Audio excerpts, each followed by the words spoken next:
ಗುಜರಾತ್ ಮತ್ತು ಹಿಮಾಚಲ ಪ್ರದೇಶ ಚುನಾವಣೆಯಲ್ಲಿ ಭಾರತೀಯ ಜನತಾ ಪಾರ್ಟಿ ಅಭೂತಪೂರ್ವ ಗೆಲುವನ್ನು ಸಾಧಿಸಿದೆ ಎಂದು ಮಂಗಳೂರು ದಕ್ಷಿಣ ಮಂಡಲ ಬಿಜೆಪಿ ಅಧ್ಯಕ್ಷ ವೇದವ್ಯಾಸ್ ಕಾಮತ್ ಹೇಳಿದರು.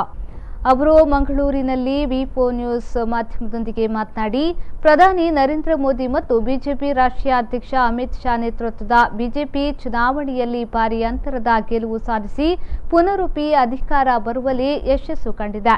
ನರೇಂದ್ರ ಮೋದಿಯವರ ಕಾರ್ಯವೈಖರಿಯನ್ನ ಗುಜರಾತ್ ಜನ ಒಪ್ಪಿಕೊಂಡಿದ್ದಾರೆ ಎಂದರು. ನಮ್ಮ ಸರ್ಕಾರ ಪುನರಪಿ ಆಡಳಿತ ಬರ್ತಾ ಇದೆ.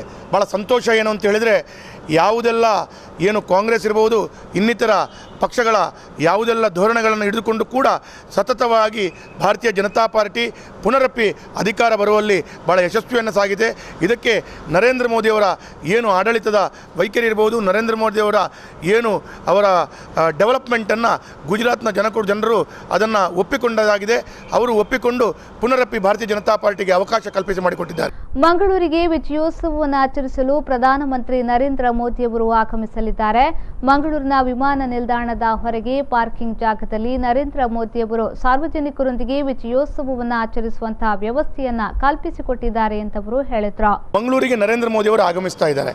ಬಹಳ ಸಂತೋಷ ಏನಂತ ಹೇಳಿದ್ರೆ, ಮಂಗಳೂರಿನ ಜನತೆಯ ಭಾಗ್ಯ ಅಂತೇಳಿ ಎಣಿಸ್ಕೊಳ್ಬೇಕು. ಮಂಗಳೂರಿನ ಈ ವಿಮಾನ ನಿಲ್ದಾಣದ ಹೊರಗಡೆ ಆ ಪಾರ್ಕಿಂಗ್ ವ್ಯವಸ್ಥೆಯಲ್ಲಿದ್ದಂಥ ಜಾಗದಲ್ಲಿ ನರೇಂದ್ರ ಮೋದಿಯವರು ಸಾರ್ವಜನಿಕರಿಗೆ ಈ ವಿಜಯೋತ್ಸವದೊಂದಿಗೆ ಆಚರಿಸುವಂಥ ವ್ಯವಸ್ಥೆಗಳನ್ನು ಕಲ್ಪಿಸಿಕೊಟ್ಟಿದ್ದಾರೆ.